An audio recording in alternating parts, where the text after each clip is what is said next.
Welcome back to the Hippie Martha Hormone Hour. I'm Ashley, your host, and today's conversation is one I want to have in real time because it has absolutely exploded online. Last week, I stitched a video from a well known influencer who shared that she experienced some unusual cycle changes in June and wondered if it could be perimenopause. What happened next caught my attention, not because of the video itself, but because of the comments in her threads and all of the other reels that preceded hers. Thousands of women chimed in saying, "Me too." They described having 2 periods in 1 month, unusually heavy bleeding, breakthrough bleeding, shortened cycles, longer cycles, spotting when they normally never spot, and all kinds of changes that seemed to come out of nowhere. Naturally, people started asking questions. Was it stress? Was it perimenopause? Was it the moon? Or was it something environmental? Some people even wondered if it had something to do with CERN, which, if I'm being honest, I had to Google. Now, before anyone thinks we're here to prove or disprove any of these theories, I want to establish something that I hope becomes the theme of today's episode. Observation is not the same as causation. Just because two things happen at the same time doesn't automatically mean one caused the other. That also doesn't mean our observations are meaningless. Every scientific discovery begins because someone notices a pattern and asks, "That's interesting. I wonder why." Curiosity is where science begins. So today, we're not here to tell you what to believe. We're here to explore the possibilities, discuss what science currently knows, acknowledge where there are gaps in research, and talk about why our bodies are incredibly responsive to both our internal and external environments. Could stress be involved? Absolutely. Could perimenopause explain some of these stories? Definitely. Could illness, travel, sleep disruption, nutritional status, medications, thyroid dysfunction, or other physiological changes influence the menstrual cycle? We know they can. It's okay to ask those questions as long as we're willing to separate questions from conclusions. Curiosity and critical thinking can exist in the same conversation. As a nurse and fertility awareness educator, my job isn't to tell people what to think. It's to teach people how to observe their bodies, understand what they're seeing, recognize when something deserves medical evaluation, possibly connect the dots, and separate what we know from what we're still learning. Your menstrual cycle is one of your body's vital signs. It reflects what's happening internally and often responds to what's happening around you. So today we're exploring, not concluding. Because the goal isn't to prove a theory. The goal is to become better observers in our own biology. And joining me for the third time is my sweet Instagram friend, fellow RN and FEMM fertility awareness educator, Morganne Skinner. Morgan and I love conversations that live in the gray, where curiosity is welcome, critical thinking is encouraged, and we aren't afraid to say, "We don't know yet." So, if you've looked at your chart or your cycle over the last few months and found yourself asking, "What on earth is happening?" this episode is for you. Morgan, thank you so much for being here and coming back on the show. I'm really grateful that you were able to join me such last minute. I think Sunday Yes. we planned it. Yes, of course. And as you were giving the intro, I was just over here nodding my head in total agreement. So I'm excited for this conversation. From what I've seen and what I've heard from fellow fertility awareness educators is this is not new information, and Mm. these women that are speaking out are, I love one that they're noticing a correlation, but in our line of work we work with these women every single day. And so Mhm. I think it's really helpful to know that one, you're not alone. These things happen all the time. And just to kind of, break some of the myths and just be curious about our bodies, I think is the biggest takeaway. I also want to say before we get into more conversation like later on, that I think it's important to distinguish that as we're talking about this stuff, we're not for a second saying that women aren't experiencing what they're experiencing. We are just adding some context and explanation to behind what that might be, while also holding space for questions that haven't been answered yet, holding, like you mentioned, that curiosity as well. And I think that anybody who works in healthcare and medicine needs to have an open mind because there's always research coming out. And we have to not be married to one certain idea because then we're not going to be able to either receive or keep up with the research that's coming out there. But for a lot of this, there are already explanations that we can give. And yeah, there's probably going to be some question marks as well. Absolutely. I couldn't agree more with you. Well, as you know, we always start the podcast with a cycle day check in.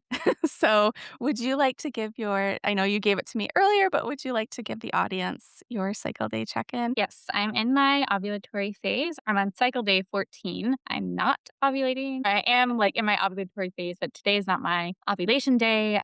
I track LH and cervical mucus. I follow the FEMM method and my estrogen is still rising and I'm actually in the beginning of my ovulatory phase. Awesome. Perfect timing for this. Exactly.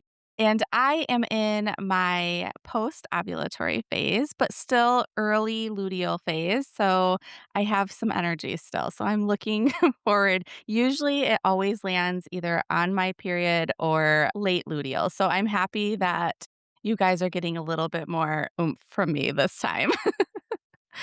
So, first, I want to start off with when you saw this information maybe on Instagram or kind of rolling around, what were your thoughts about this initially? My immediate thought was, okay, well, what happened? I had to look at the calendar because I was like, wait, how many days are in June? Is this just does it appear that there was 2 periods in a month? Or really, it was just the way June was. And then I saw people saying that that they had periods 2 weeks apart. So then I started to think more about like, okay, what happened? And of course, my brain, I'm wanting to see their cycle charts if they have them. I want to know what happened before, during, what's happening now. But I had a lot of questions initially, just like, okay, this is interesting that everybody's saying this. So why is that? Why are they all having this experience? Second thing is it really reminded me, and I think I told you this already, but it really reminded me of the COVID vaccines and Mhm. people saying that, oh my gosh, this is affecting my fertility.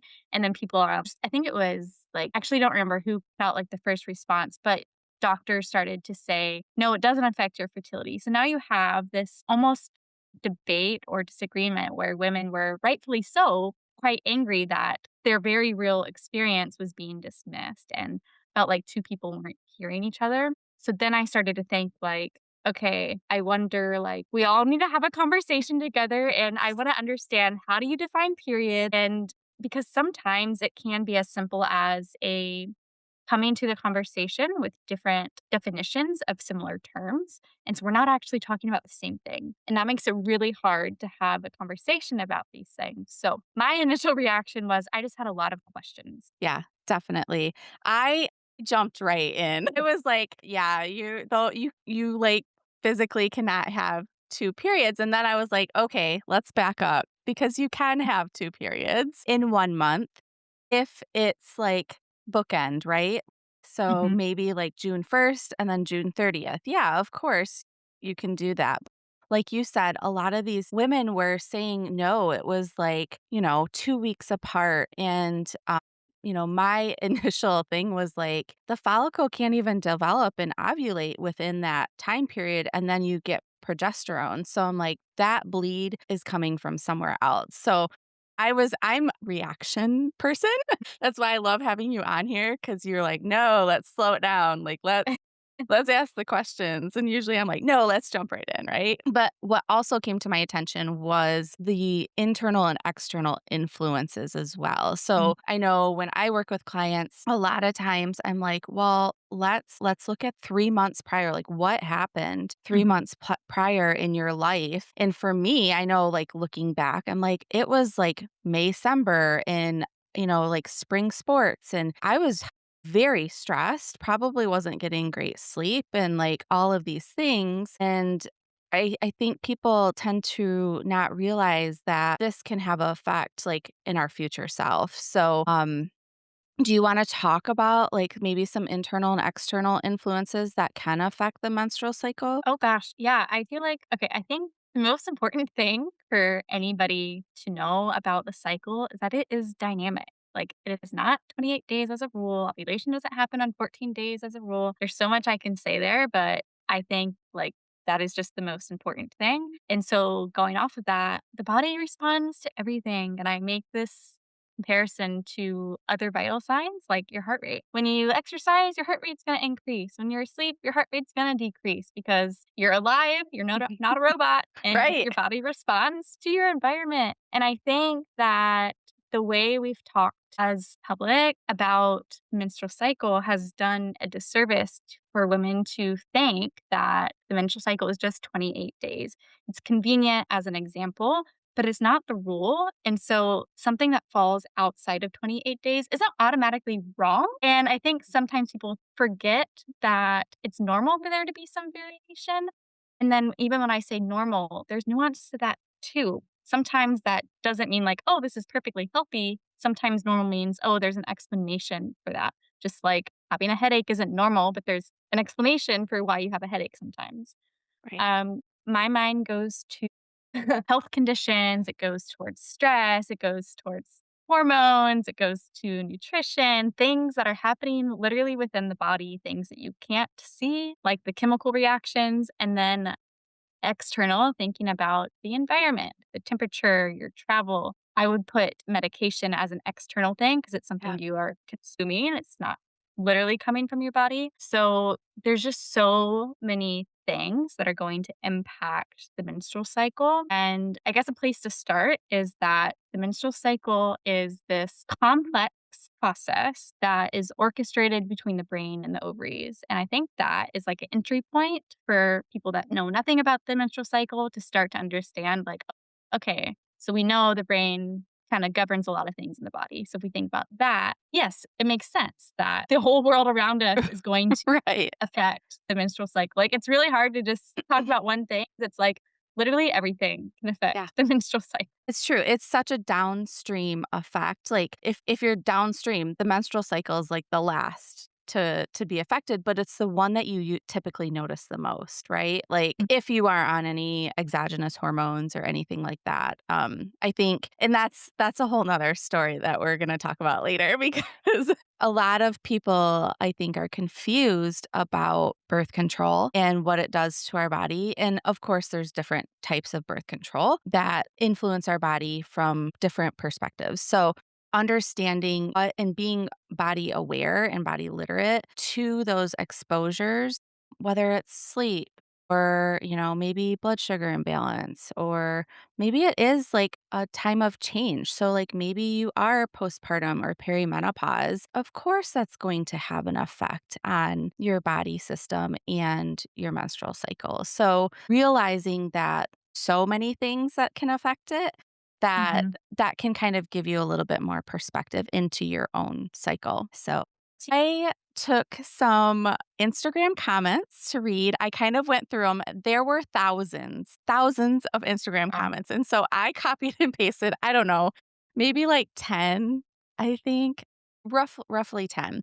And so what Morgan and I are gonna do is we're gonna read through these comments, and we're gonna just try to explain from our perspective of understanding the menstrual cycle, and kind of give you a perspective of what you might have been experiencing when you commented on this. So these are going to be fun. I'm really looking forward to it. So, Morgan, I'll let you answer this first one. So I'll read it. Dude, I have never had two periods in 1 month, but I did last cycle.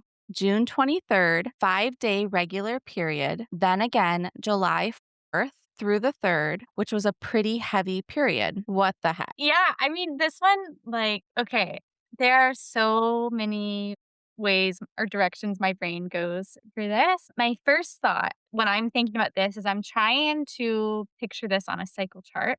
So if this person had a period, what they say 4 or 5 days, and then Yep. about 2 weeks later they had heavy bleeding. So if we assume the first time of bleeding was a true period, then if I'm going off of a general average timeline for the follicular development and when they would be in their ovulatory phase, this could be the time for a breakthrough bleed. When estrogen is high, you're more that this is a time where you're a little bit more sensitive to the environment around you. And so extreme changes, like if there was extreme heat or something like that, that could really set the stage for there to be a breakthrough bleed there. But my immediate thing is like, I just need so much more context. As I get that this is very new and bizarre, and I don't question that at all for this person. but I also can't say based off of that limited information, I can't say this is exactly what happened because there's so many possible explanations. Yeah. But most likely, I'm thinking, "Oh, this looks like a breakthrough bleed type pattern." Maybe an ovulatory cycle, but that would be very short for that type of thing Mhm. given the 2-week time. It could happen, I guess, but given how she described it, I'm thinking this looks like a breakthrough bleed type pattern. Let's back up to describe what a true period is, Mm, because good idea. a true period is when you have ovulation happen. So, if you're not tracking ovulation, what I see is a lot of women track period to period. They don't track when ovulation is happening. And that is what varies within a cycle and what can lengthen your, maybe have a late period or have an early period, whatever it is. We really were going off of ovulation. So when we're talking about, okay, this person on June 23rd had 5 days of irregular bleed, and then another a couple weeks later, she had really heavy bleeding. That questions, okay, one, that's not 2 ovulatory cycles in one, and that is what I had originally had posted my thoughts on, and people are like, "Well, you can have, 2 periods in 1 month." I'm like, "Well, yes, but they have to be bookend," like I said. But this is where we wanna start questioning, "Okay, yeah, this is not normal. Is this happening every month, or is this just like a one-off where she's experiencing" there's so many more questions, but to kind of answer, like, the 2 periods in 1 month, this isn't what she's probably having. She's bleeding, and those bleeds could be completely like a period. They could feel like it, they could have cramps, they could she could be using tampons, but ovulation may or may not have came with one or the other, is kind of what we're talking about, so, yeah. Okay, next one. Girl, I was bleeding for 35 days straight, which has never happened. Went to the hospital. They put me on birth control for a month. I came off at my next bleed. I was bleeding clots and tissues the size of my hand for over 30 hours. Okay, so she was bleeding clots and tissues the size of her hand for over 30 hours until I passed out on the floor and had to call the ambulance. And they slapped me back on birth control for 3 months. I'm on it. Send help or answers. UTF is going on. This Mind you, screams fibroid. My mind is going, "Fibroid, fibroid, fibroid." it's wild. Mind you, my periods have been normal for the last 20 plus years. Okay, so this woman is also midlife, right? So Mhm. once again, fibroids. Mhm. I am 37, healthy, and I have no idea why this is happening. Okay. I wanna say that so we mentioned before what a true period is. The way birth control works is that it is changing your body's own hormones, and it is disrupting the communication between the brain and the ovaries to prevent ovulation from happening. So, if we follow that thought, you don't ovulate on birth control. The bleed that you see when you're on birth control is not a real period. And I think that concept is really hard for a lot of people to not just understand, but believe. A lot of people don't believe that even. And you don't have to believe it, but let's compare. Let that be its own thing. But let's think about it as we're changing the communication, right? So if we let the communication go back to how it was before, well, of course the problem's gonna be there again because the birth control didn't fix it. It's like if you have a leaky faucet and you just turn the water off. Yeah, Yeah. it's gonna look like there's no leak, but when you turn the water back on, it's gonna leak again. So I think based off of what this person said, it sounds like this bleeding pattern also, side note, Mhm. this type of bleeding pattern really is seen when there is like a structural problem. By that, I mean like something is wrong with the tissue in the body. So usually a fibroid like couldn't contain that. I was like, oh my gosh, this sounds like a fibroid. Another thing could be a polyp, but when it's really heavy like this, the Mhm. clots, for age, the timing, it just really sounds like thyroid. And so yeah, so that that is something I wanted to point out, but then that paired with going on birth control, it stopping and then coming off birth control, and then it started again. Yeah, it makes sense because the problem wasn't ever addressed. It's still there, so it's gonna come back just like any problem if you Right. cover it up, it's Exactly. still gonna be there if it's not treated. Well, in for like me, if I were advocating for my clients, I would say, please go get a pelvic floor ultrasound. Yes. You need to determine why are you bleeding? Why? Why is this happening? Is there a structural thing? She's 37, so she is starting midlife, right? And Mhm. we know, and who knows if her she says her cycles have been normal for the last 20 years, but what is that Right. normal? Is she actually ovulating, or has that just been breakthrough bleeds that can be regular?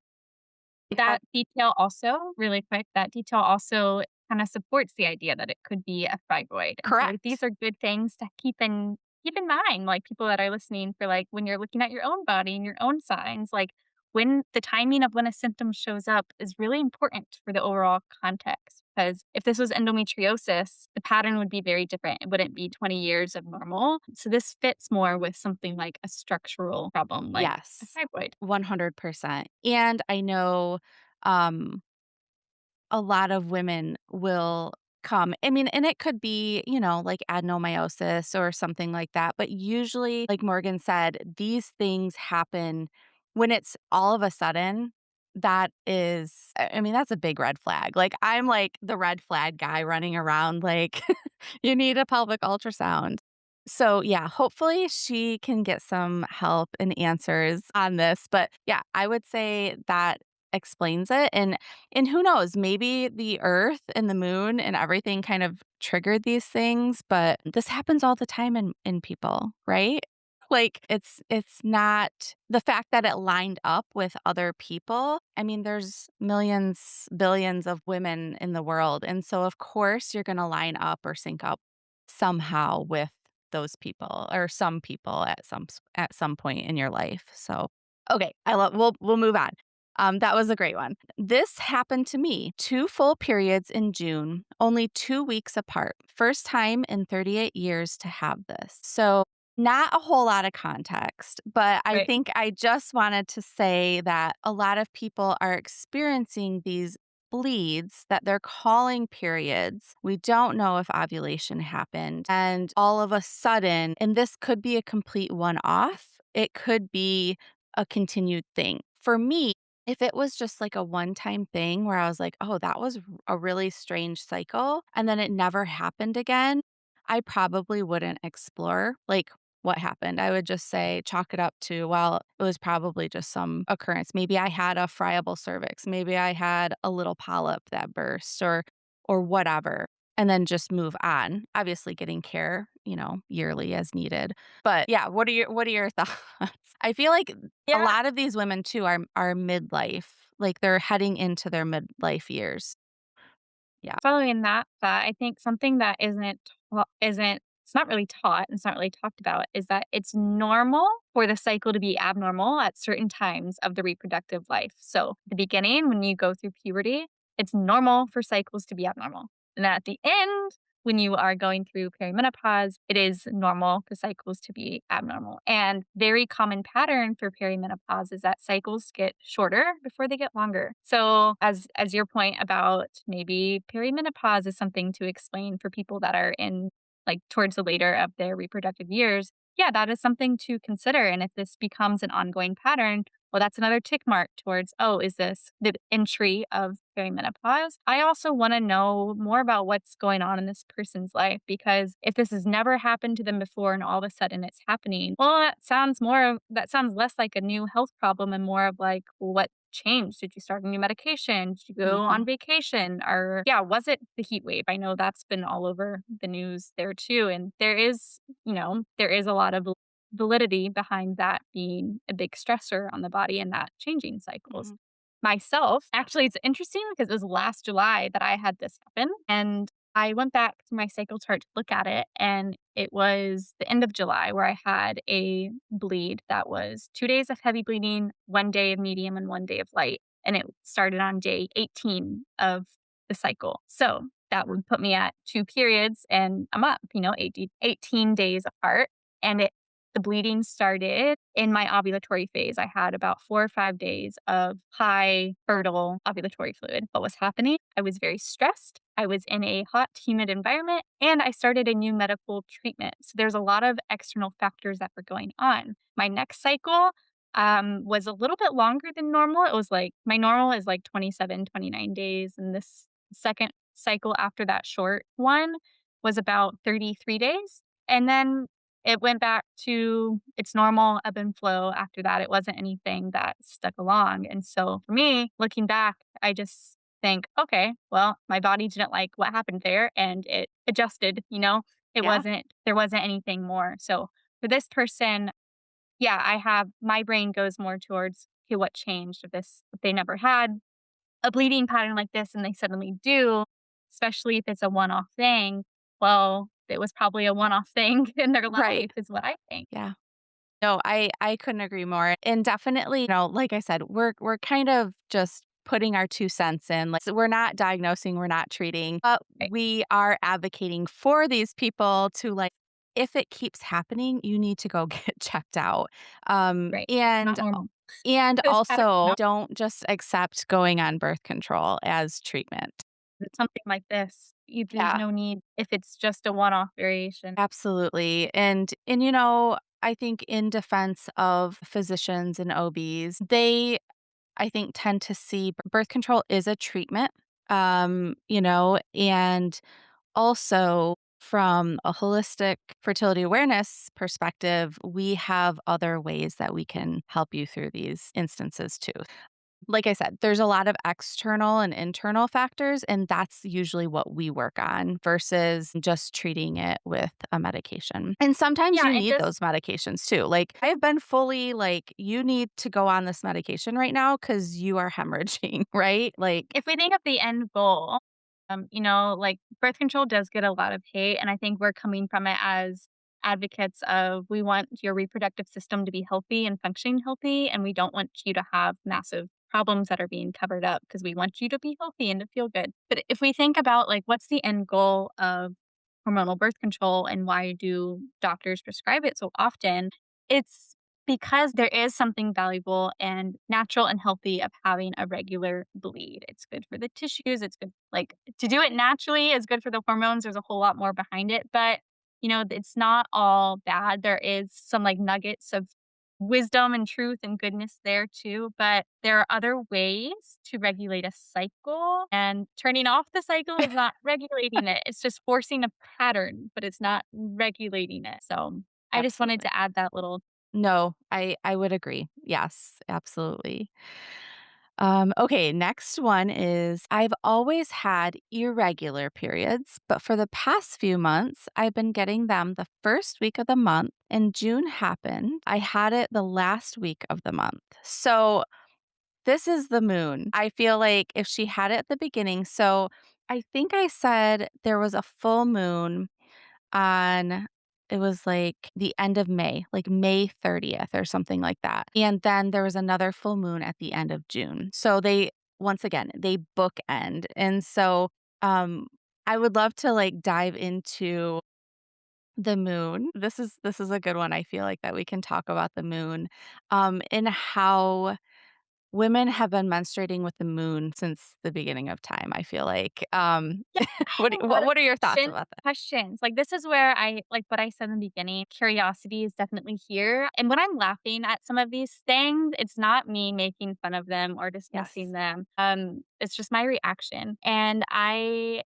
think that with the moon, yeah, so the curiosity, my mind is open. I would love to know. I would love for there to be lots of studies on this so we can see for sure what exactly is happening. But I'm the type of person where I'm not going to dismiss something. I'm going to follow it all the way to the end and think it through. So let's think this thought through. If the moon is regulating the menstrual cycle, I think that that would mean that it would be regulating other fluid systems in the body, like blood pressure and, things like that. Like my mind goes to that, like thinking about it critically. Like it wouldn't only be the menstrual cycle that would be Right. affected. It would be other things. If we're talking about the moon specifically in fluids, because your blood is fluid, and we're not seeing these type of changes with blood pressure. So I almost wonder if this is more of just like, oh, it seems this way because the moon cycle is a monthly thing and cycles tend to be, I can't even say tend to be, but they can be Yeah. a monthly thing. But there's questions like, that statement is not an absolute truth. That is just based off of what we know in time now and off of what I know. There could be something out there that I haven't read yet. And if anybody's listening to this, send it my way. I would love to know exactly what's going on. But Yeah. from what I know, from what I've seen, from what I've studied, that thought, when you critically think about it, I don't think it adds up, but there could be something I'm missing. Like it definitely gives me questions. And then the whole flip side of that is like, huh, if this is something that's been talked about for centuries, and then that's kind of like more curiosity, like, what's the truth here? Is there Yeah. something to this? Is it true? What are we missing? That type of thing. Yeah. It's funny because I when I before I started charting my cycles, I knew nothing about cycles. I knew that I would get a period every once in a while. I had very irregular cycles, COS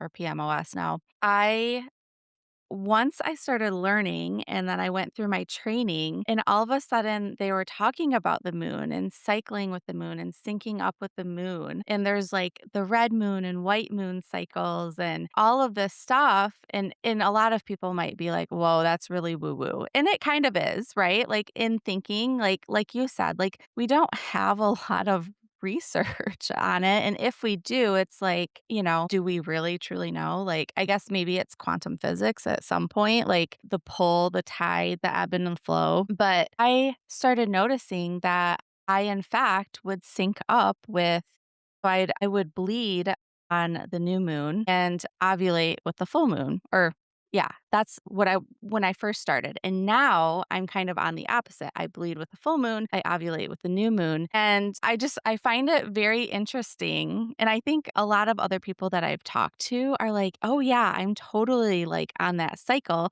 And then there's some people that aren't, right? Like, so Yeah. it doesn't really like have any clout. It's just maybe coincidence. I don't know. I almost think of it as like when people say they start to sync up and they cycle sync. Like I've heard all sorts of explanations and theories about whether that's true or not. For me, it just seems to be more of a coincidence than Mhm. anything else. Going back to what actually drives the cycle and how complex it actually is and how many mechanisms are built into what the body does to regulate it and certain things that make it not regular. There's it's so many things that impact the cycle that it almost seems like, well, there's so many people that are cycling. Of course, there's going to be a lot of people cycling with the moon, Right. people that are cycle syncing. That correlation doesn't mean that it's happening. But the flip side is also true. Just because it seems like coincidence doesn't automatically negate it. So I'm fully in like a neutral zone here. I can't say one way or the other, I guess, like because when I start to follow one thought, then I think, okay, well, I guess there's space for it to still be true. But I just said I'm in a neutral space. I think Yeah. that I'm in an open space. I'll say that. That's more accurate. I'm in an open space I love because that. my my mind can be turned. Right now, I think that it's probably more so a coincidence than anything else. Yeah.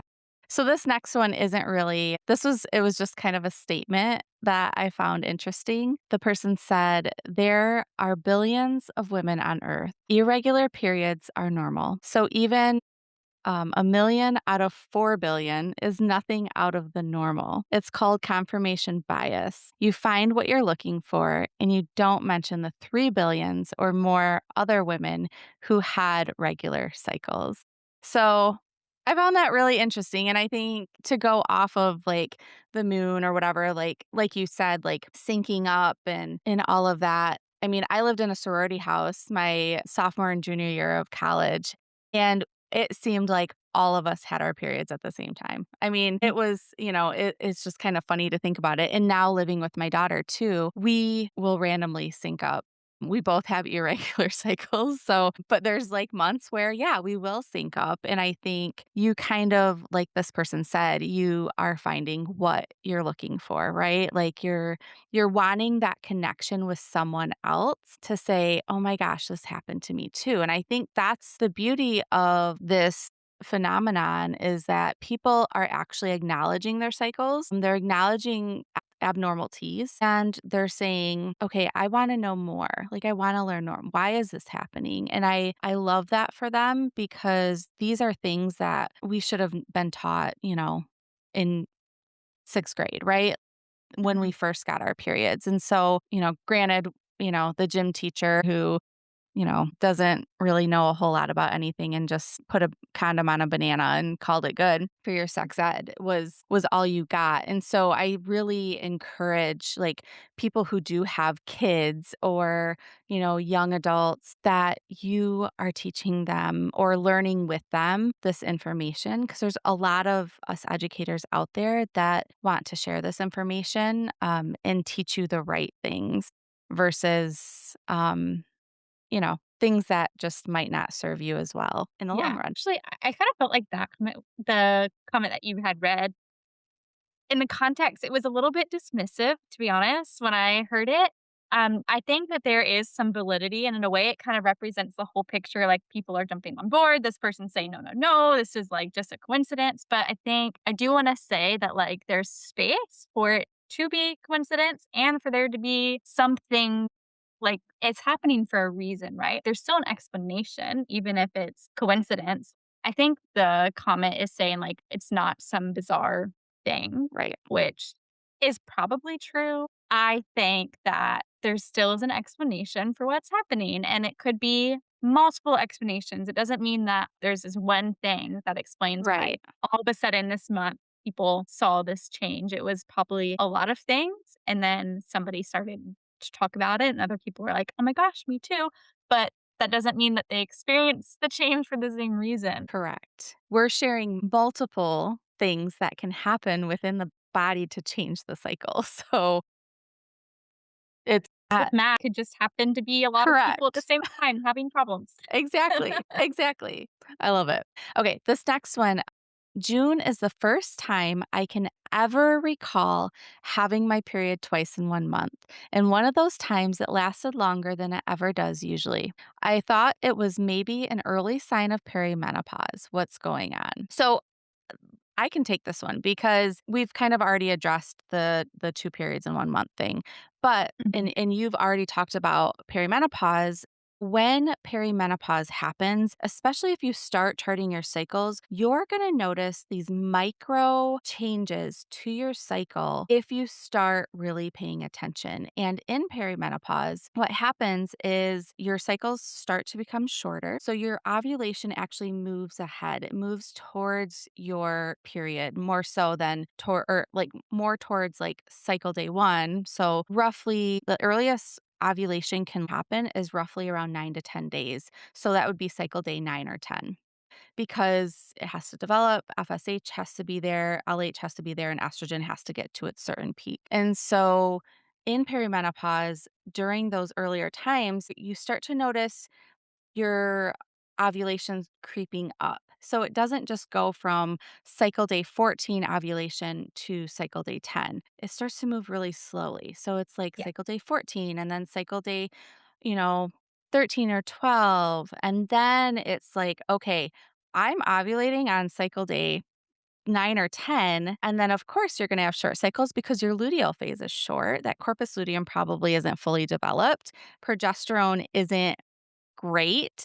And so this is what's going on. So those are early signs of perimenopause. And then as you get closer to menopause, which is just 1 day of going a whole year without a cycle, and then you're postmenopausal. But as you start to edge towards that phase of life, your cycles start to lengthen. And so you might have a period once every 2 to 3 months, but in between there, you could still have a lot of estrogen, and so that's building up the uterine lining, and those breakthrough bleeds are happening. So when people come and they're talking about, perimenopause and, like, that they don't know when they're gonna get their period, what they don't know is they don't know when those breakthrough bleeds are gonna happen. Not so much their periods if they're tracking their cycle and they're tracking ovulation. Yeah, that's kind of, like, what I think would be going on with this Yeah, person and you possibly. explained that perfectly. And I also wanna say that, this is we alluded to it a little bit in the beginning when we talked about the definition of a period, but it's also important to know that the ovulation is going to govern the length of the cycle. So if you're like Ashley said, if your ovulation is a little bit earlier, closer to day 10, then yeah, it's gonna look like your period came early, but it came on time. It's just that ovulation was sooner than you're used to. But the period follows ovulation. And the first part of the cycle, when follicles are developing and ovulation is happening, that is the time that is the most variable. Whereas after ovulation to the period, that time tends to be the most stable because there's not as much happening. Like you've ovulated, you've got a corpus luteum. If you're not pregnant, hormones, the corpus luteum doesn't get that trigger to keep pumping out hormones. So the hormones fall, and then you have your next period. And so it's more consistent. And so changes to ovulation, changes to that follicular phase are going to change your cycle length. And I also wanted to say that another thing outside of perimenopause that can cause like the shorter cycles could also be a thyroid problem. Mhm. So if you've never had anything happen before and all of a sudden you're seeing the cycle change, well, keep an eye on it and see if this pattern is consistent. And especially if you're having other symptoms, especially of a thyroid dysfunction, are you feeling hot or cold all the time? Are you having trouble with your changes in your weight, changes in your metabolism, hair loss, hair growth in certain places? So if you're Yeah. seeing thyroid dysfunction, then that could also be another explanation for this type of cycle pattern. Yeah. And if you are using a basal body thermometer or temperature, you can actually spot out, or like if you're working with a fertility awareness educator, a lot of times I will spot out metabolically compromised people who have really extremely low temperatures. And that is typically an indicator to go have their thyroid checked. Another, like we're talking about, our cycle is it's such great information to kind of glean and just understand what is going on in your body. I think almost every comment was like, what is going on? What is going on? Mhm. What is going on? A lot of these things we can understand and interpret from charting and understanding our cycles and using that as the fifth vital sign. Yeah, and going off of that, just a quick comment. I feel like hormonal birth control, having the forced withdrawal bleed make the cycle be every 28 days. I think that that pattern has become so normalized that when people experience a cycle on their own where it's not the exact 28 days, it can feel very alarming and very scary. It's normal. Like I said in the beginning, it's normal for the cycle to vary. When we look at the cycle, we have ranges to see what is normal and what is abnormal because it's not only a 28-day cycle. So it's normal for things to change. And so Mhm. sometimes it's good to be aware of when your cycle is changing. That is very good. And Yeah. sometimes it is something that needs to be investigated and treated. Other times it is just your body reacting to the environment. So if you chart your cycle, then you're able to see those you can see how your body is responding to different things, and Mhm. it's going to help you know when to intervene and when it doesn't need to. But I just wanted to say that it's normal for there to be some variation. Absolutely. So this next one, there's so many similar lines in these, but regular my whole life, had mine twice last month, literally had a full bleed 11 days after my last bleed. I was confused as hell, especially given I'm not on contraceptives. Google said polyps or stress or whatever, but none of it resonated. My mind Mhm. is literally blown seeing this and learning that it was a collective experience. How can we find out more about this? Curiosity has piqued my sisters. Well, my sister, you need to be listening to this podcast. So, yeah, I feel like this one is very similar to a lot of what we've already answered. What was it? Literally had a full bleed 11 days after my last bleed. Yeah. Oh, And yeah, I yeah. was thinking about that. Another little tip for people that are listening, if you are going to when you have an anovulatory cycle, you can have heavy bleeding. One thing that might be different is that you don't have the same symptoms that you typically have with your period.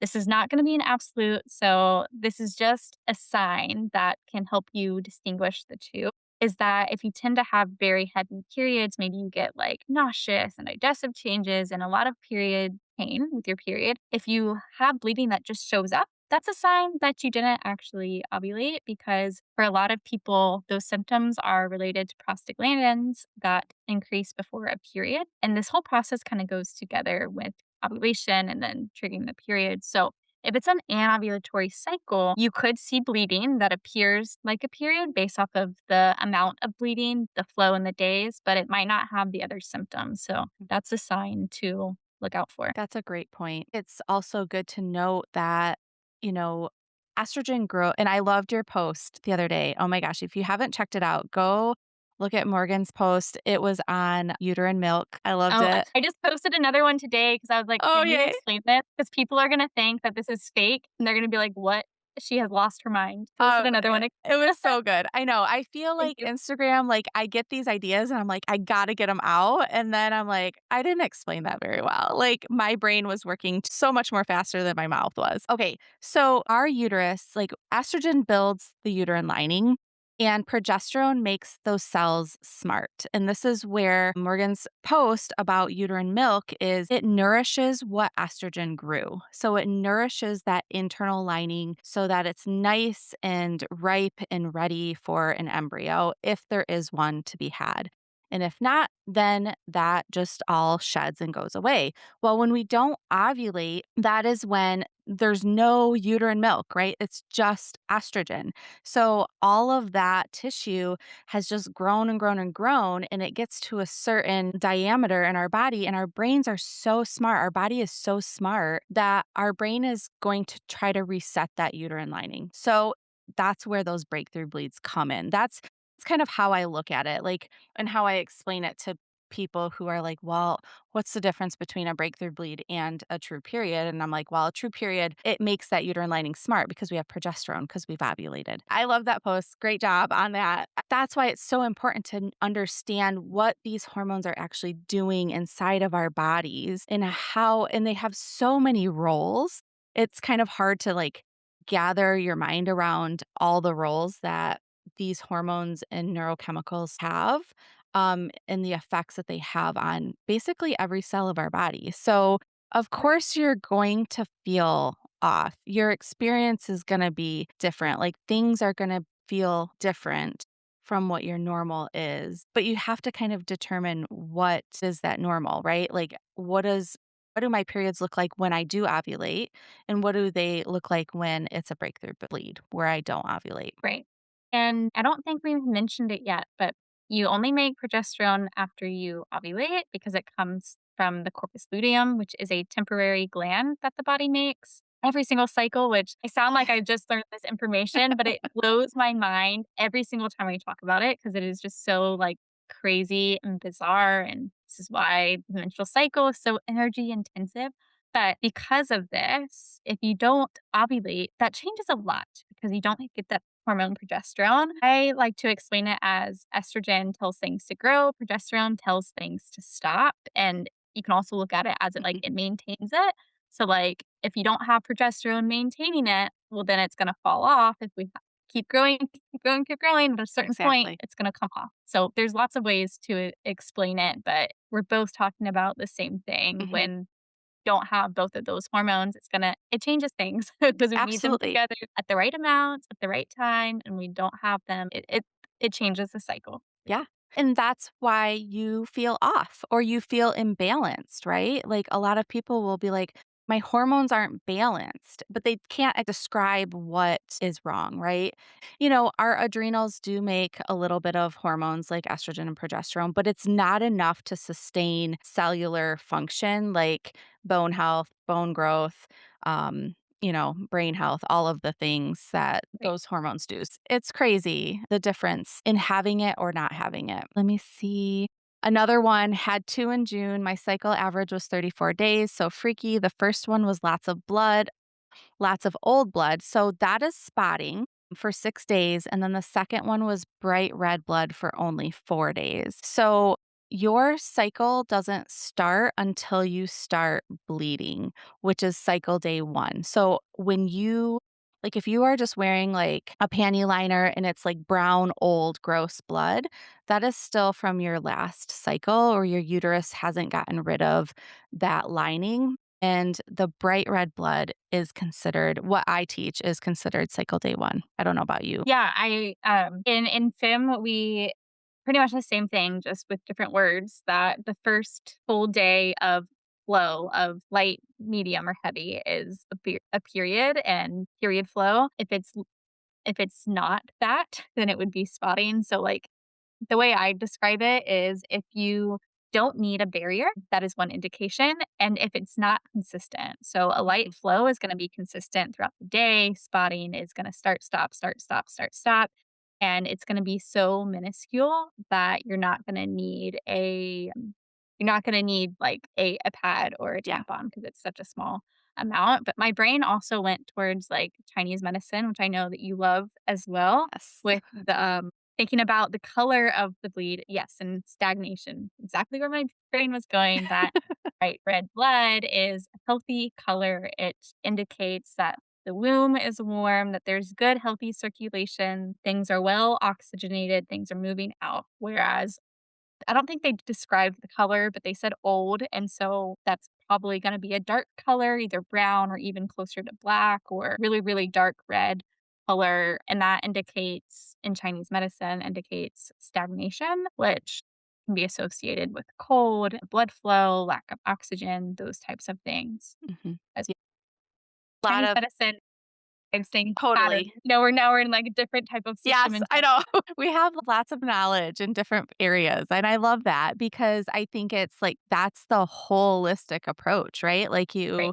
you can treat so many things from so many different ways. So that's the beauty of that versus just one method. I wanted to add to that.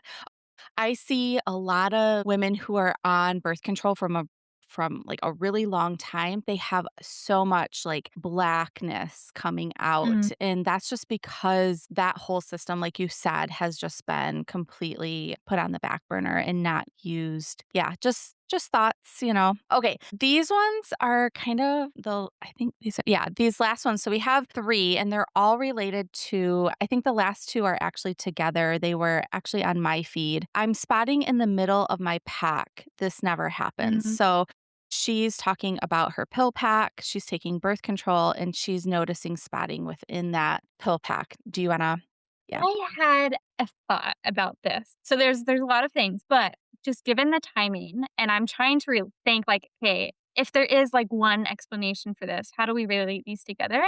My mind goes to the heat. Like, where are you storing your pills? Are they in the car? Are they hot?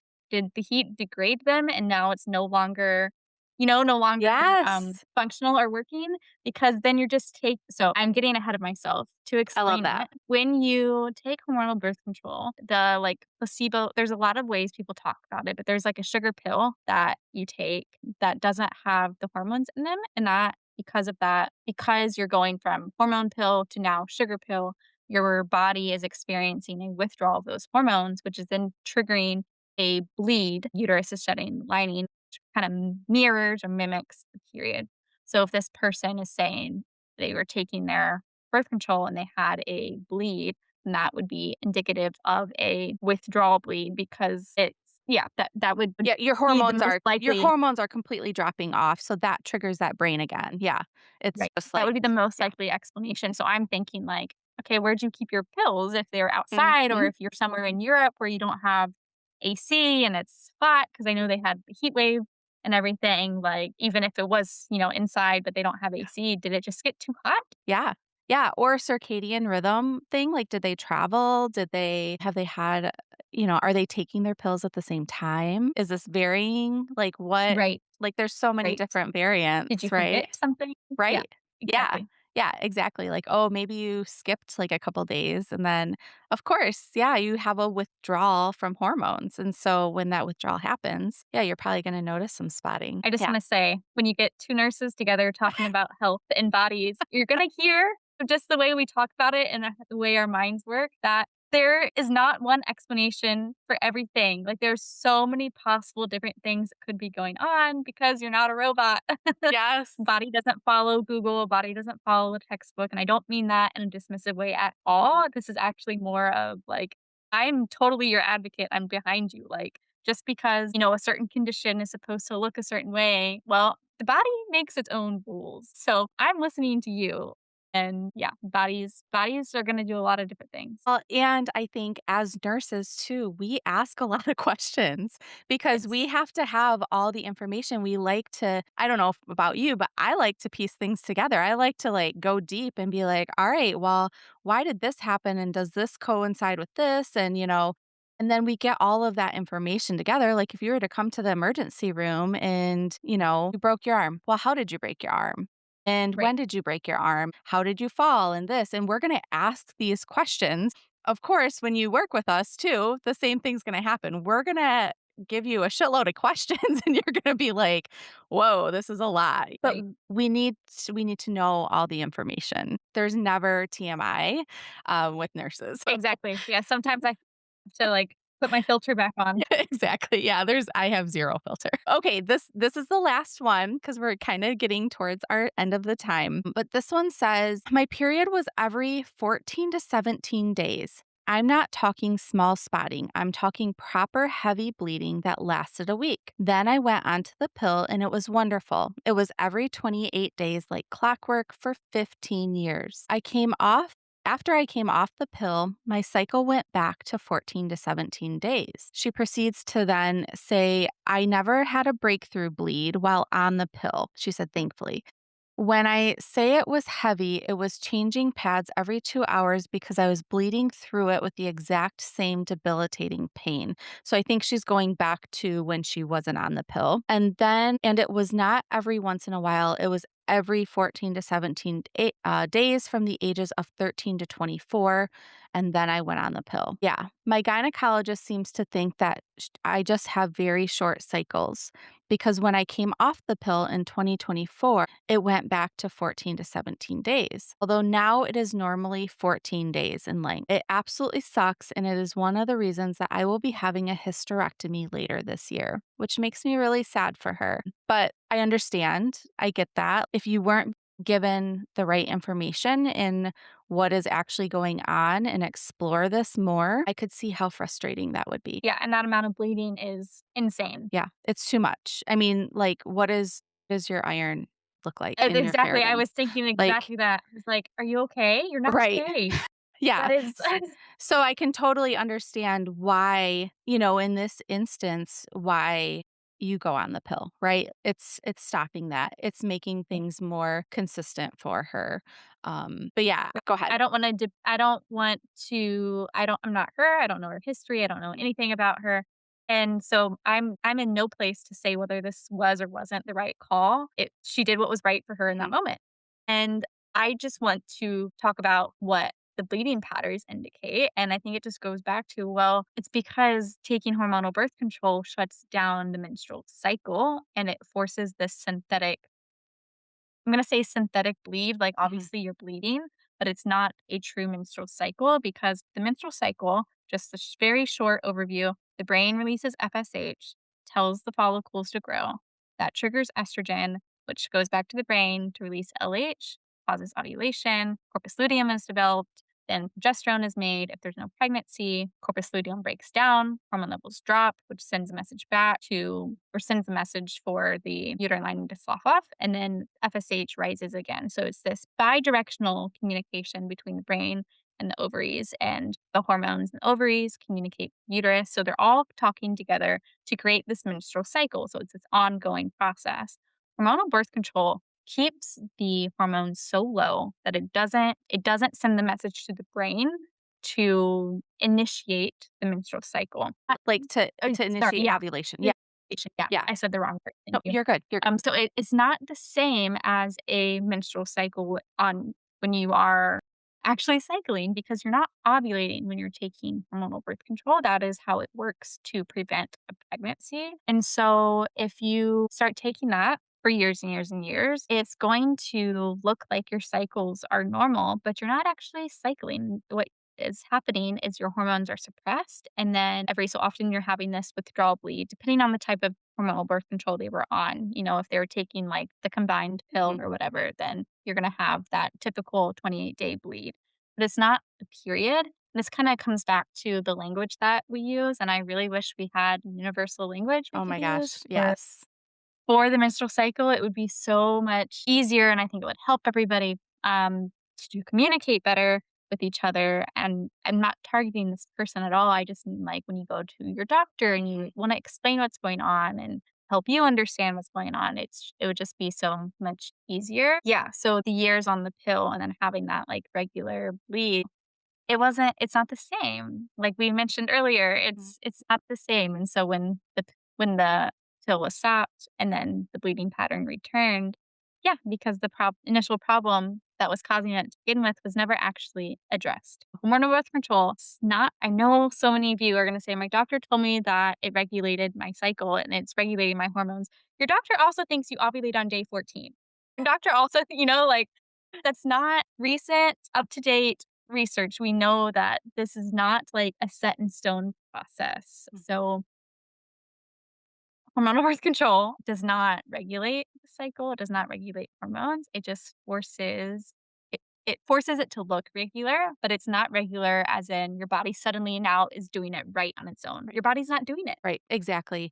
And address her every 14 to 17-day cycles. I was like, I would be really interested to see if you did chart your cycles, if you're actually ovulating. Maybe those every 14 to 17 days, maybe once every other month, she could be ovulating, and that could be a true bleed. But this bleeding pattern, like we said, and my red flag was it started at the age of 13. And Mm. so I'm questioning, could this be endo? Could this be Yeah. and I think actually I forgot to put it in there, but I think down the line she said she was diagnosed with adenomyosis, which is that Mhm. uterine lining, which is that structural thing that we talked about earlier. And so, I just questioned, if you want before you have that hysterectomy, right? If you just want to do like a month of charting and you just really want to see what is going on with I told her I would love to just help her with that because I think so many people are just in this limbo of I just want it out. I just want it done. I'm tired of bleeding so much and rightfully so. You should be. It's not acceptable, but there are other ways to help and to understand. So, yeah, I actually feel really bad for this person because they're like you said, like they're bleeding so much. But I did wonder if ovulation is actually happening, like what is actually going on from a hormonal standpoint and did her doctor ever do anything about it? Did they look at the endometrium? Did they Yeah. run a panel? Like maybe she's And got like a hypothalamus, pituitary like tumor or something. There could there's be a lot so of many different explanation. things. And adenomyosis and endometriosis co-occur so often. Another thing that can happen with endometriosis, which I don't see a lot of people talk about, but I see this very often. I work primarily with women with endometriosis and having ovulatory, it gets called ovulatory spotting, but with women with endometriosis, it can look like full on period with ovulation. So it's not just spotting, but it can be days of bleeding along with fertile fluid. It will look different than the period, but if you aren't aware of the cervical mucus, you might not know that it's different. But once you know those differences, then you'll see like, oh yeah, this actually is different. But that is something I had thought about too. So I would have questions like, are there symptoms that are happening along with this? And what's happening before the bleeding and what's happening after the bleeding? But I've experienced that as well with endometriosis before I had excision surgery. And it would be 5 full days of bleeding along with ovulation. And it Yeah. wasn't a period. It was full on bleeding. And we don't have to get too into it, but another reason beside the hormones is women with endometriosis, they have high levels of mast cells in the uterine lining. Endometriosis is not a disease of the uterus, but in studies, when they compare uterine lining of healthy women and women with endometriosis, women with endometriosis are found to have high levels of mast cells, and it's their cycle, the entire cycle. Whereas normally these mast cells would just be there in the second part of the cycle, not all cycle long. Mast cells also release heparin, which make things bleed and make the uterine lining unstable. There's also some other chemicals that are released that basically means the uterine lining is being like chopped up and then released. So this is why women with endometriosis can have these irregular bleeding patterns outside of their period. And this is happening independent of hormones. So when we add in hormone imbalances, Mhm. it can cause a lot of irregular bleeding patterns. So I'm not saying this is what happened for this person, but just saying like this is another thing to be aware of. And this is something that can explain different Yeah. bleeding patterns in somebody. This, what I'm talking about, would be something that would be a consistent thing. So if you're seeing It's very cyclical, I feel like. And also other symptoms that go with mast cell activation is like your allergies are really flaring, especially around ovulation, around your period, when those hormones are changing. Usually progesterone is a mast cell stabilizer, so usually in their luteal phase you'll feel pretty good, but a lot of people will feel pretty shitty in their follicular phase. And of course, like mast cells, the uterus has a high amount of prostaglandin receptors, and mast cells and prostaglandins go together. So that's the cramping comes in. Like you guys, there's so much that is intertwined. I'm not like downsizing the gynecologist, but they don't have time to research the stuff that Morgan and I do. I feel right. we go down these rabbit holes. So um and some do. Some gynecologists are great, right? So But many there's so conditions that the human body can have yes. outside of gynecology. There's so many. Gynecologists get handled everything women's health related. Pregnancy. There's so much to have to not only be familiar with, but knowing how it presents, how to treat it, how to diagnose it. And All the issues that people come with don't just have one thing, they have different conditions that overlap. yeah. Yeah, in no way are we saying gynecologists don't know anything. They have their hands full, Mhm. and there's also a lot that can show up through the menstrual cycle, and yeah, we have the time to And that's ask our all specialty. questions. Yeah. Right, Yeah, right. this is our specialty. This is what we came to learn and study and engross ourselves with. And so, I mean, I've actually taught a lot of healthcare providers because they're like, we didn't get this in our training. We there Right, just isn't enough time to cover everything, right. unless they want it. And then they usually seek it out, which is where we come in. Like we can help with that. So anyway, yeah, I hope this person can get some care, and listens to this, and hopefully, a hysterectomy isn't a terrible thing. It saves lives, but also I think we overuse the surgical procedure a lot when a lot of the things that, a hysterectomy is used for can be treated in multiple other ways. So I think it's just one tool that you can utilize, but also if you're not satisfied with that or you don't want to lose your uterus, there are other ways to And it's not risk free, so ask about the mm, risks, the immediate risks and the long-term long risks, term. but you Mhm. can be informed decision for yourself. You can choose knowing the full picture if this is what you wanna do or not. Absolutely. Absolutely. Okay, well, wow, we went through the hour almost. We talked about a lot. We talked a lot about a lot. So I think we're going to end there. I hope today's conversation leaves you with more curiosity than fear. Our bodies are incredibly responsive to what's happening both inside us and around us. Sometimes there are clear answers and sometimes there aren't. That's why observation, body literacy, and asking good questions matters. If there's one takeaway, it's this: don't ignore changes in your cycle, but don't panic either. Your cycle is valuable health data, whether the cause is stress, illness, hormonal transitions like perimenopause, medications, environmental factors, or something that still needs investigation. Paying attention is the first step. If you're charting your cycles, keep charting. If you're not, this is your invitation to start. I'm not talking about period to period. I'm talking tracking biomarkers like BBT, cervical fluid, symptom hormonal throughout the whole cycle. The more data you have about your own body, the better equipped you'll be to have the informed conversations with your healthcare providers. If you enjoyed today's episode, share it with someone who's been asking, what's going on with my cycle? And if you have your own story, we'd love to hear it.